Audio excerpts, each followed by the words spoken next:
Let's face it, nobody has a perfect communications team. There are always things we'd want to tweak. It would probably be better to have a bit more focus on evaluation, tighter processes, and a stronger planning culture. Fair enough.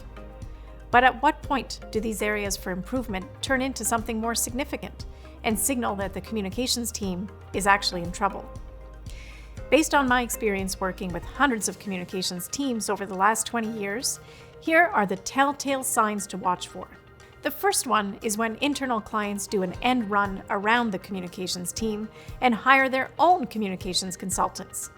I see this happen all the time, and frankly, we get these kinds of calls regularly. This is obviously a problem. There's no way it would be acceptable for an internal client to call his own electrician if he wanted to get an extra plug put into his office. Clearly, he's supposed to go through proper channels and contact facilities. Ditto for legal services. It would not be cool to just reach out and get external legal advice without first consulting with your in-house legal department. This pattern of internal clients hiring their own external communications services is symptomatic of weak governance, and is very often rooted in a deep level of dissatisfaction. The internal clients in this kind of environment have come to see our function solely as the communications police, the people who will tell them what they can't do instead of being valuable partners in achieving their business goals. Related to this problem is that communications teams are chronically under-resourced. Internal expectations are sky high, yet the team doesn't have nearly the human or financial resources required to fulfill the need. This is dangerous because it leads to a self-fulfilling prophecy.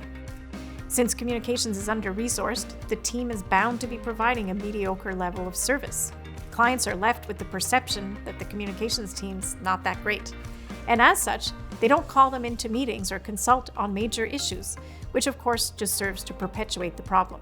These are the teams that become a dumping ground for ad hoc requests.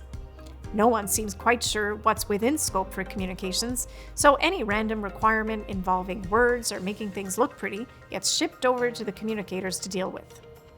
Another sign of surefire trouble is when the ratio of the team's time spent generating valuable work versus non-productive churn, such as useless revisions, is out of whack.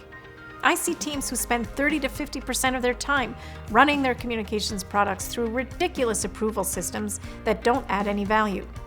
This is another red flag indicator of weak governance. When communicators consistently feel like they're pushing up a rope and trying to sell solutions that no one's in the market to buy, that's a big warning sign and is revealing of internal disconnect and misalignment. Finally, we've all seen communications teams that just seem to be constantly in a reactive crisis mode, jumping from one fire to another.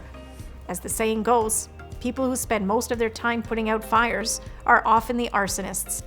This pattern is usually an indicator of a culture that thrives on drama and is addicted to the rush and adrenaline of reacting.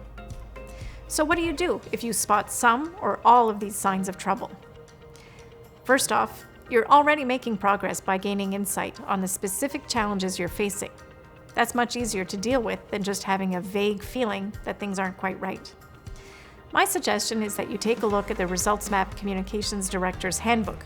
Fill out the maturity scale, which will help you pinpoint specific gaps and recommend solutions. If you need air cover from a higher level of authority, you may want to refer your executives to the Leader's Guide to Communications. It's designed to help leaders, such as CEOs or VPs, understand the conditions required for success and help define their communications leadership role. Feel free to reach out to bounce ideas or ask for suggestions from other communicators working in the trenches in the Results Map online community.